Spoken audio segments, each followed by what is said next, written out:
Hi, I'm your host Vasco Duarte. Welcome to the Scrum Master Toolbox Podcast, where we share tips and tricks from Scrum Masters around the world.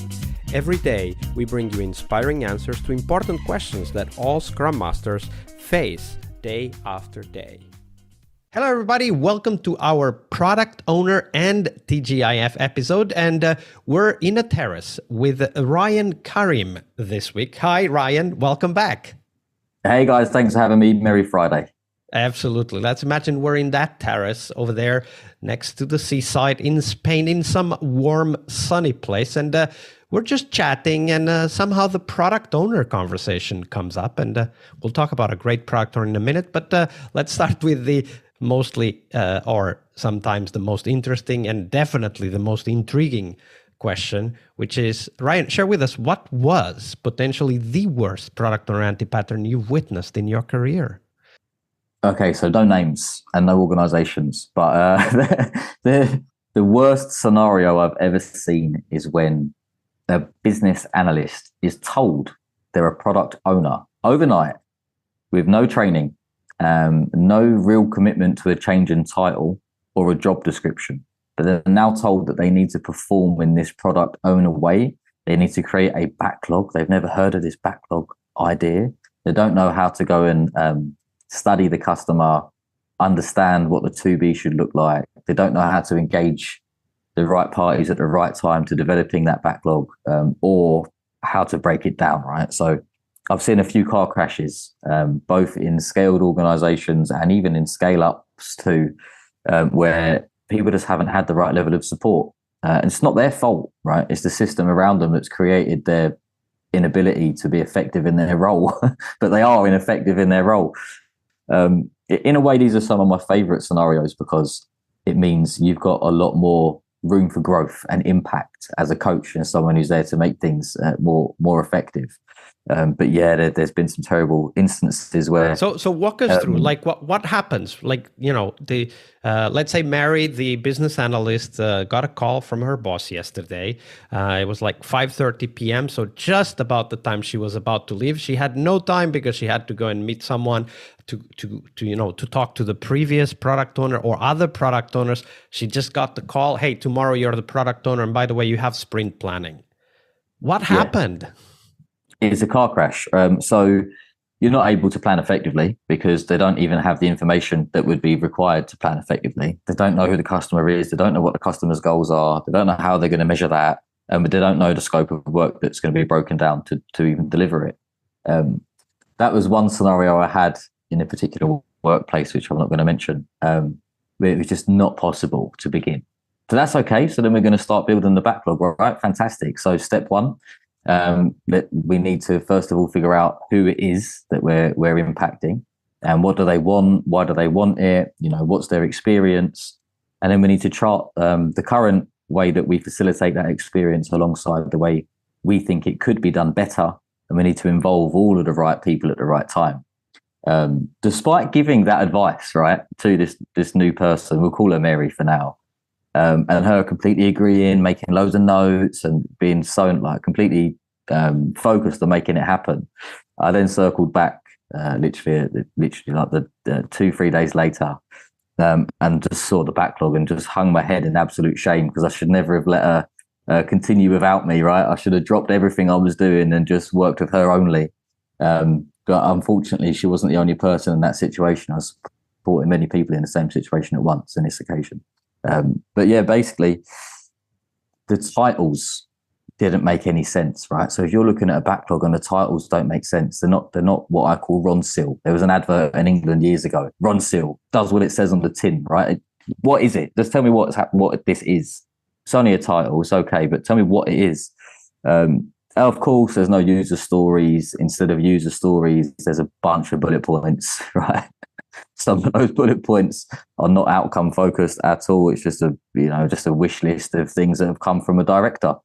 And the BA has been a BA and made notes. And now we've got a bunch of notes with a title that doesn't make any real sense, and no way of measuring it. So no way of proving the value, no way of proving the behavior that we'd want to see as a result of that user story.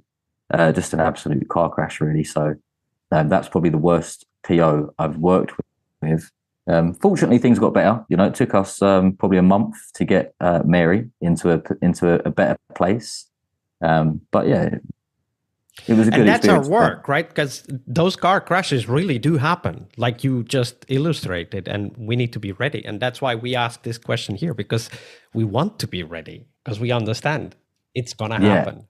Be ready. It is definitely going to happen. Yeah. And you do have to be ready, and you have to be, understanding. Again, this is why I love systems thinking so much, is that it's not the person, right? It's the person. I've seen so many Scrum Masters that I've worked with, I've mentored, I've coached, that they get really frustrated, right? And they think it's the person's fault.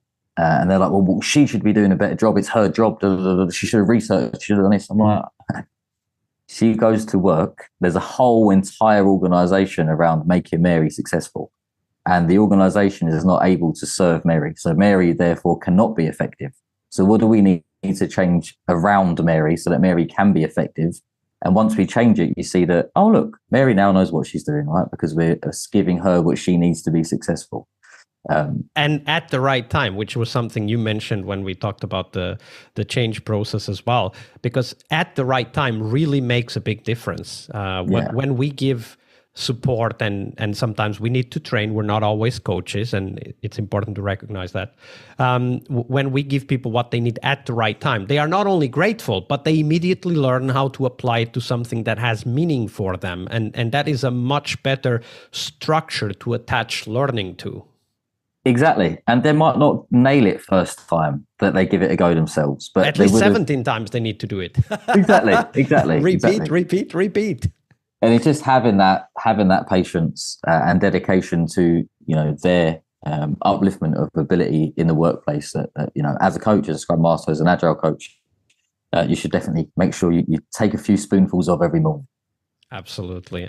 And I want to highlight one module of our e-course for coaching product owners, where we start by exactly discussing this problem: how to onboard a product owner that is new to either agility or the product, or both.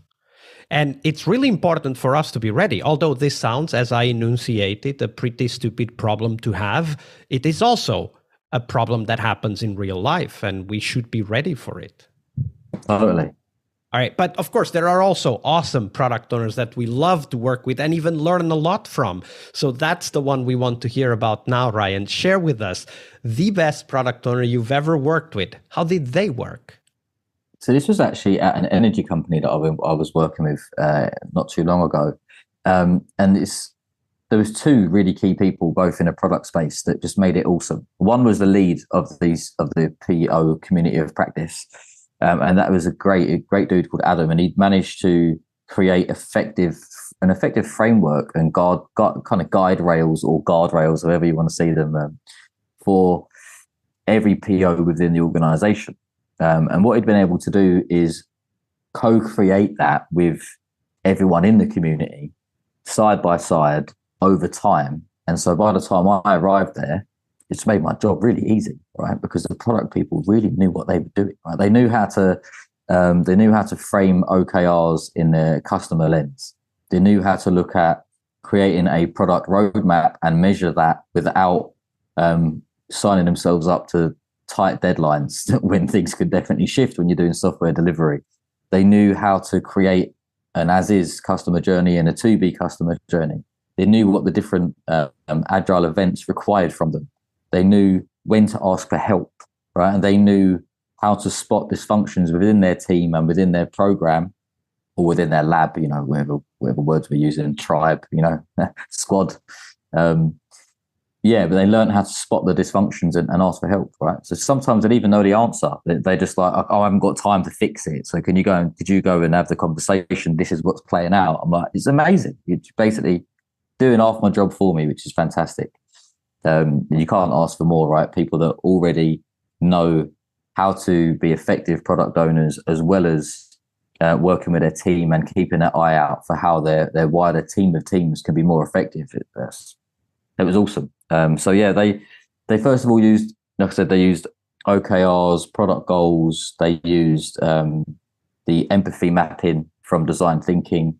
They used their customer journeys. They overlaid customer journeys with service design. So obviously you've got your front end, your back end, how they think, how they feel, any third party alignment that needs to be made too, all within one diagram as an as is, and then a to be. The to be was co-created from all of the skill sets required, but also the real customer understanding and test and learning. They had a method of change that they created, which was following the double diamond. So it was very much based on rapid prototyping and testing with a small audience before it scaled. It was just awesome. It just made the job really easy. It was great. And that's the key, right? Because when we work with POs, or if they are already that good, when we work with POs and we help them be better, like our job becomes so much easier. We can actually get up into, well, let's call it like the Maslow pyramid of the Agile coach, like the basic stuff, right? The process is there, right?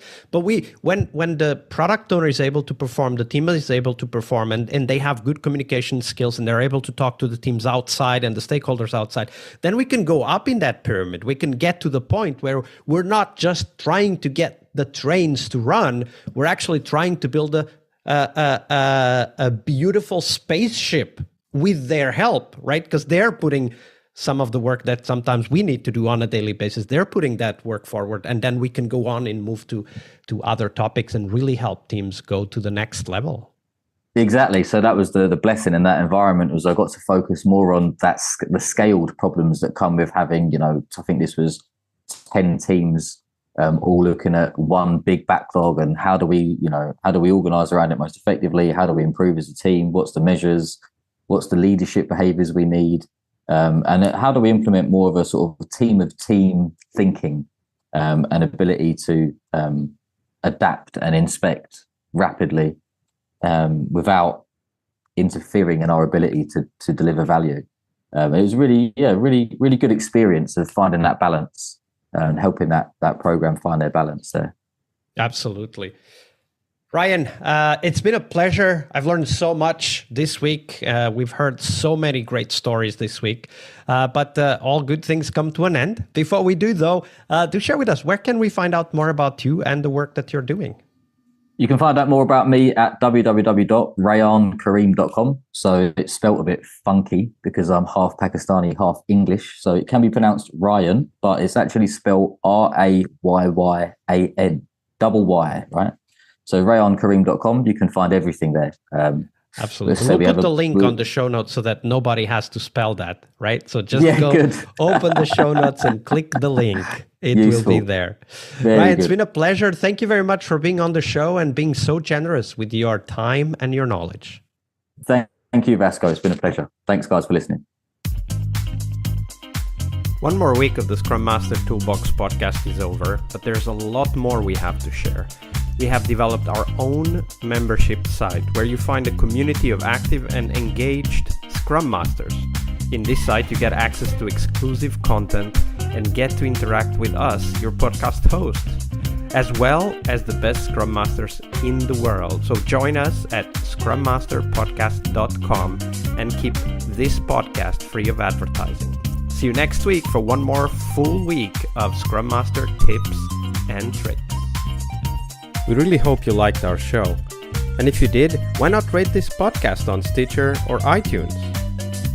Share this podcast and let other Scrum Masters know about this valuable resource for their work. Remember that sharing is caring.